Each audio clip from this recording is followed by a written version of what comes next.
Hello and welcome back. This is going to be another video haul from the usual sources. This from Johns Hopkins University. Once again, I was fortunate enough to get a couple of films from the McNaughton Popular Viewing Collection.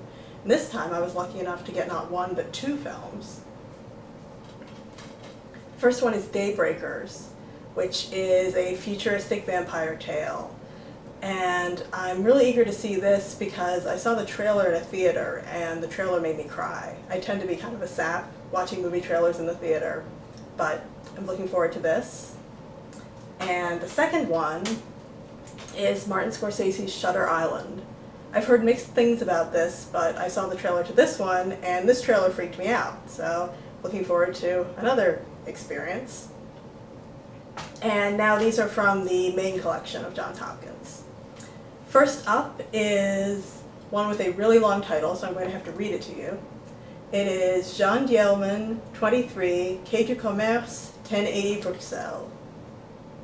And this is a really famous art film from director Chantal Akerman. It's about 3 hours long, supposedly really light on dialogue, and a little bit abstract, I believe. It sounds like sort of a mixture of Maya Deren and Jean-Luc Godard, so looking forward to it.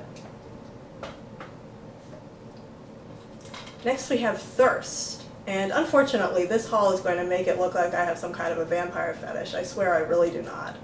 This is by the director of the Vengeance trilogy, or the Revenge trilogy I think it's called, which was Sympathy for Mr. Vengeance, Lady Vengeance, and Old Boy. I tried to watch Sympathy for Mr. Vengeance, and really, I just was not into it, so I gave up about halfway through. And from what I've heard about Old Boy, that doesn't really sound like my kind of thing either. But this sounded really interesting. It's supposedly a retelling of Zola's novel, Thérèse Raquin, which is one of my favorite books, but it's Thérèse Raquin with vampires. So, curious to see how that works out.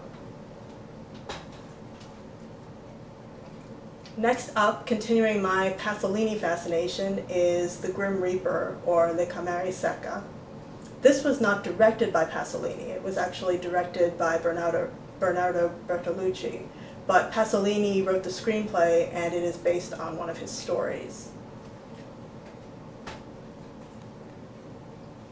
Next is Make Way for Tomorrow, a classic drama and supposedly the basis for Ozu's Tokyo Story. And then Hunger, which is not to be confused with the vampire film The Hunger. This one is about Bobby Sands' hunger strike during the Irish Troubles. Next is Secret Window, based on the story by Stephen King. I have to admit this looks a little goofy, but for some reason I just felt the urge to see it, so I checked it out. And Hump Day. I'm curious to see this because it's basically about two really good male friends who decide to take their bromance to the next level, so to speak. And I'm just curious about that because in the novel I'm working on there are some questions of what happens when male friendship intensifies and sort of shows signs of becoming something more, and the effects on the characters, so curious. Then from University of Baltimore, I got The Keys of the Kingdom, classic drama starring Gregory Peck as a missionary in China. I got a chance to see this a couple of days ago, and I enjoyed it. I wouldn't say drop everything, run out and see this, but if you're browsing, you see it, it looks interesting to you, I suspect you will not be disappointed. From Stevenson University, I got the next installment of Arrested Development. This is Season 2, Disc 1. I found at the end of Season 1, things were starting to maybe go a little bit downhill. The situations were becoming just a little too outrageous and over the top, so I'm hoping that won't continue with Season 2, that this will be keep it back to its old self. And the remaining videos are from the Sights and Sounds department of the Enoch Pratt Central Library.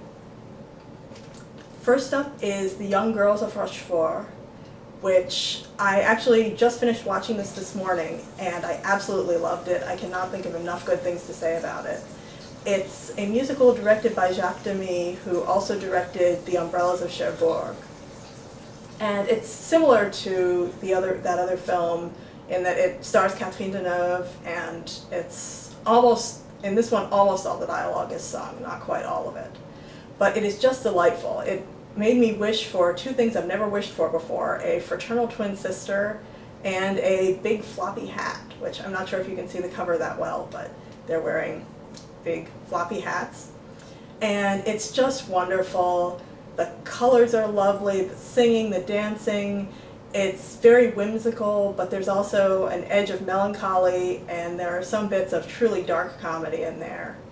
This is also famous as the film in which Demy killed off the protagonist of his first film, Lola, although he later resurrected her for another film called Model Shop.